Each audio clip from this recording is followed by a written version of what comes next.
Today, we are going to be exploring 5 soldiers who never truly came home. And by the time we get to number 1, you will not believe a human being was capable of this. Number 5. The soldier who kept fighting a war the world had already forgotten. Hiroo Onoda was a Japanese intelligence officer stationed on Lubang Island in the Philippines in 1944. His orders were simple: hold the island, never surrender. When Japan surrendered in August 1945 and the Second World War ended, those orders were never formally canceled. So Onoda kept going. For 29 years, he lived alone in that jungle, surviving on whatever he could find, launching raids on local villages, dismissing every leaflet, every newspaper, every photograph of his own family as enemy tricks. He was not delusional. He was not broken. He simply never received orders to stop. It was not until 1974 that the Japanese government tracked down his original commanding officer, Major Yoshimi Taniguchi, now a retired bookseller, and flew him to the Philippines to personally relieve Onoda of his duty. Onoda emerged from the jungle on the 9th of March 1974 in full uniform, carrying his rifle, his sword, and 450 rounds of live ammunition. He was 52 years old. Fought for my country every day. I have no regrets. 29 years, not one day of doubt. Coming in at number 4. The million soldiers history decided not to remember. Over 1 million soldiers from colonial India served under the British flag in the First World War. They fought in the frozen trenches of France, the deserts of Mesopotamia, the killing fields of Gallipoli. They bled for an empire that did not consider them full citizens. And when they came home in 1918, many came home to nothing. The 1918 influenza pandemic had swept through South Asia while they were fighting. Villages were gone. Families were gone. And the colonial military system that sent these men to war had kept welfare records so incomplete that in many documented cases, these soldiers came home with no proof they had ever served. No pension. No land. No recognition. The Army had recorded their deployment carefully enough to send them. It had not recorded their suffering carefully enough to help them return.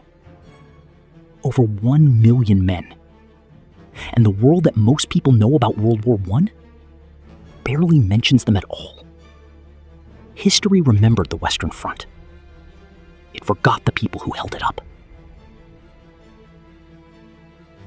At number 3, the man who hid the truth inside a wall. Friedrich Kellner was a German court official living in the small town of Laubach during the Second World War. He had no army and no protection. What he had was a pen and a conscience that refused to stay quiet. From 1939 to 1945, Kellner kept a secret diary, not a personal journal, but a deliberate record of the Nazi atrocities he witnessed in real time. Executions, deportations, the evidence of mass killings the regime insisted were lies. He wrote it all down, knowing that a single discovered page meant his death. Then he hid the diary, 10 volumes in total, inside a wall cavity in his home. He survived. The diary survived. And then for nearly 60 years, almost nobody read it. His grandson eventually brought it to historians. It was published in English only in 2011, 66 years after the final entry. Scholars called it one of the most precise eyewitness records of life inside Nazi Germany during the Holocaust ever found. He wasn't a soldier. He wasn't a spy. He was a court clerk who decided somebody had to tell the truth. And he hid that truth in a wall until the world was ready. We are only halfway through, And not one of these men is the kind of soldier history puts in textbooks. Stay with me, because the next two are the ones that will genuinely change how you see what war costs. Number 2. Rubber tapper who walked out of the jungle as a king. In 1902, a young Peruvian man named Manuel Cordova Rios was working deep in the Amazon when his group was ambushed by the Huni Queen, an indigenous people living far beyond any outside contact. His companions were killed. He was taken. Not as a prisoner. The tribe's aging chief had chosen him as a successor. Over the next 7 years, Cordova Rios was taught everything. Hundreds of medicinal plants, their preparations, their dangers, the deep ecological knowledge of a forest no Western scientist had ever mapped. When the chief finally released him, Cordova Rios walked back into civilization carrying a complete pharmacological knowledge of the Amazon that baffled every doctor and botanist who examined him. He spent the rest of his life as a healer in Iquitos, Peru, using medicines the modern world still has not fully understood. He went in as a teenage worker with nothing. He came out as a chief, and the world he returned to had no category for what he had become. And finally, number 1. The deadliest soldier in recorded history, who went home and never spoke about it again. Simo Haya was a Finnish farmer, 5 feet 3 inches tall, a quiet man who had spent his life hunting in the forests of southeastern Finland. When the Soviet Union invaded Finland on the 30th of November 1939, Haya picked up his rifle and went to defend his country. What happened over the next 100 days is almost impossible to process as something real.